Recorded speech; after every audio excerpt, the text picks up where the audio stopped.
find me in the club, bottle full of bub, look, mommy. Yeah, it's your boy Crypto Blood, and welcome to another episode of My 2 Cents. Today, or this morning, I should say, we're looking at the Fed. You wouldn't believe what they're doing now. They said they're not disclosing which banks are receiving repo cash. And guess what? They're hiding behind a particular law. You guys probably heard of this law. We'll get into the details of it, but they're hiding behind this reform, this act, to justify them not telling the public which banks are receiving these repo cash infusions. And I don't know if you guys knew this. I've had this article pinned for quite some time, but it's just getting around to it, and it's really relevant to the topic we're talking about today. But did you know that 3 banks actually failed over the Halloween weekend? Bet you didn't know that. We'll take a look at the details of that as well. But first, make sure you guys click that thumbs up, like, and subscribe, and let's get into it. So as I stated, Zero Hedge has reported, and this is actually out of GATA, that the Fed will not disclose which banks are receiving repo cash for at least 2 years.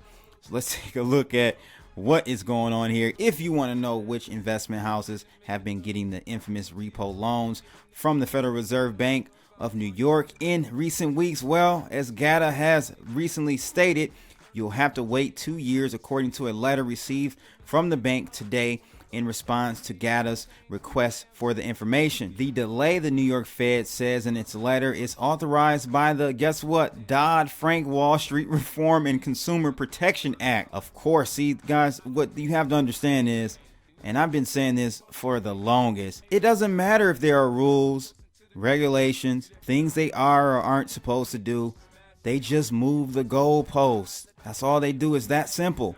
Just move the goalposts. The Dodd-Frank Wall Street Reform and Consumer Protection Act, guys, is a massive piece of financial reform legislation passed during the Obama administration in 2010 as a response to the financial crisis of 2008. Named after sponsors Senator Chris Dodd and Rep. Barney Frank, the act contains numerous provisions spelled out over roughly 2,300 pages that were to be implemented over a period of several years. And if you guys don't recall or remember, the whole spin on this Dodd-Frank Act was that it was going to protect us, the consumer, the end user, from banks doing and exploiting consumers, the public, in a way that would cause another financial crisis like 2008 and 9. But we all know that that's never the case. The Dodd-Frank established a number of new government agencies. There we go, more taxpayer dollars going toward agencies made up out of the thin air for no real reason. The agencies tasked with overseeing the various components of the act and by extension various aspects of the financial system. President Donald Trump pledged to repeal Dodd-Frank and in May of 2018 signed a new law rolling back significant portions of it. So some key takeaways from this is that the Dodd-Frank Wall Street Reform and Consumer Protection Act targeted the sections of the financial system that were believed to have caused the 2008 financial crisis, including banks, mortgage lenders, and credit rating agencies. Critics of the law argue that the regulatory burdens it imposes could make U.S. firms less competitive than their foreign counterparts. In 2018, Congress passed a new law that rolled back some of Dodd-Frank's restrictions. One of the key components that I recall from the Dodd-Frank was the Volcker Rule. So the Volcker Rule, another key component of the Dodd-Frank. And so the Volcker Rule restricts the ways banks can invest, limiting speculative trading and eliminating proprietary trading. Banks are not allowed to be involved with hedge funds or private equity firms, which are considered too risky. In an effort to minimize possible conflict of interest, financial firms are not allowed to trade proprietarily without sufficient skin in the game. The Volcker Rule is clearly a pushback in the direction of the Glass-Steagall Act of 1933, which first recognized the inherent dangers of financial entities extending commercial and investment banking services at the same time. And so it's funny because that Volcker Rule is one aspect that they're really trying to roll back, them meaning Wall Street. Banks like Goldman Sachs really are struggling finding ways to make money. And it's funny, I'm talking about this because this really may tie into why banks are in the repo market looking to borrow money, because they simply can't make the type of money they used to make when that Volcker Rule was not in effect.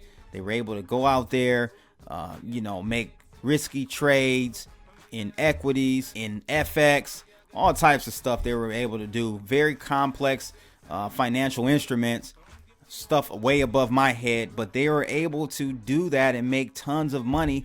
Now with the Volcker Rule, they're not able to do this, and so they're probably really stretching and reaching for cash, for revenue. So that Volcker Rule actually may be a big catalyst to why we're seeing the repo rate and the repo market in such turmoil. I gone Ron T.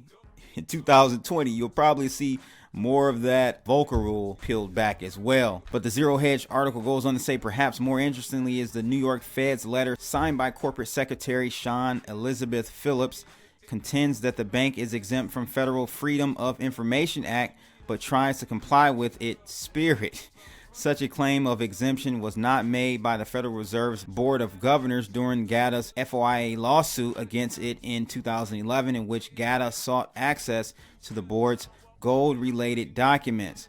GATA technically won the case when U.S. District Judge Ellen Siegel ruled that one such document was illegally withheld and ordered the board to disclose it to GATA and pay the organization court costs of $2,600. What kind of system of government is it when every week an entity created by ordinary legislation can create erroneous amounts of a nation's currency and disperse it to unidentified parties without any oversight by the people's elected representatives, news organizations, and ordinary citizens?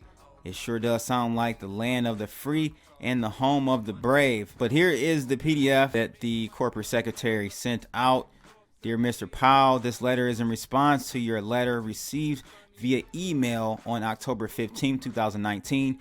Your request is set forth in relevant part below. Please consider this a U.S. Freedom of Information Act request for all access to all records of the New York Fed's loans made this year. Your request is being treated as a request under the Federal Reserve Bank of New York's Freedom of Information policy, a copy of which is available. Please note that the New York Fed is not subject to the Freedom of Information Act, although it complies with the spirit. Wow, that is a slap in the face. Pursuant to the Dodd-Frank Wall Street Reform and Consumer Protection Act, the disclosure of details of loans made under discount window programs are published on an approximately 2-year lag. Therefore, loan data made this year is currently not available. For information up to 2017 Q3, please see this website. There you have it. That's how they do it, people. They just move the goalposts, make up the rules as they go. And one other thing I want to point out to you guys is the fact that 3 smaller U.S. banks fell over the Halloween period or weekend. A worrisome banking situation arises in the United States in a matter of 7 days. 3 banks have failed. The latest victim is City National Bank of New Jersey, located in Newark. The past few years have not been so easy for traditional banks. Their costs often outweigh profits, forcing them to make tough decisions.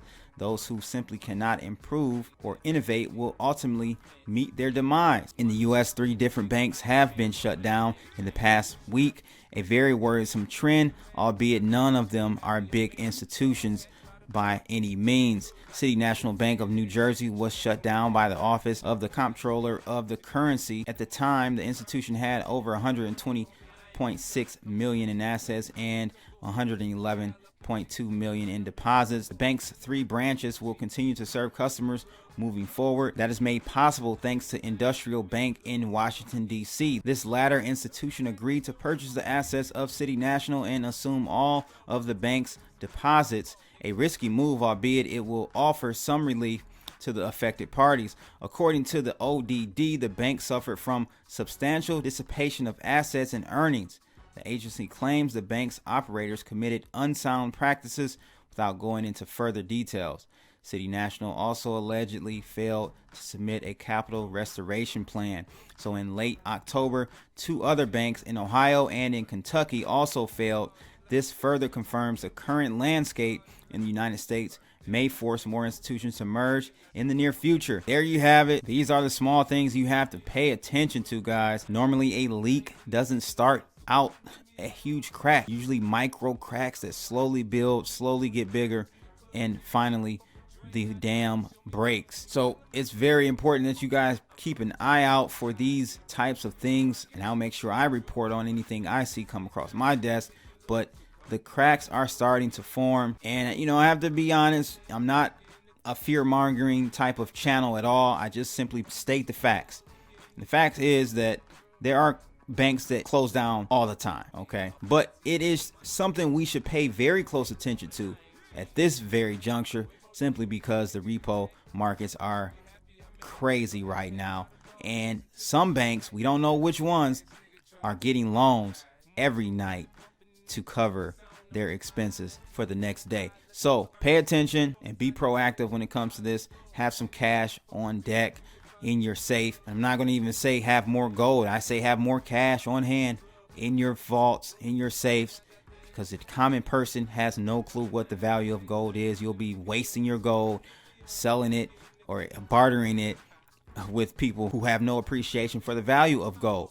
So have cash on hand. 20, 10, 5 denominations are best. You'll have some liquidity. You can really will and deal with cash. Cash is still king, especially in a crisis.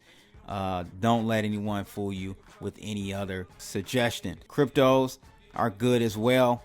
I think that's a good fit in this particular environment, even though there are a lot of people that don't know too much about cryptos. I'm talking on a broader scale. It's an easy way. It's a safe way to exchange. You don't have to worry as much about, let's say, being robbed out in public. It's on your phone. It's not like, it's a little bit safer than even having cash, but definitely stack up on those things and have a little gold just as a hedge, not to be actually used. But again, that's pretty much it. If you found this video informative, definitely click that thumbs up, like and subscribe, and click that bell. It's your boy Crypto Blood, and that's my 2 cents. Holla!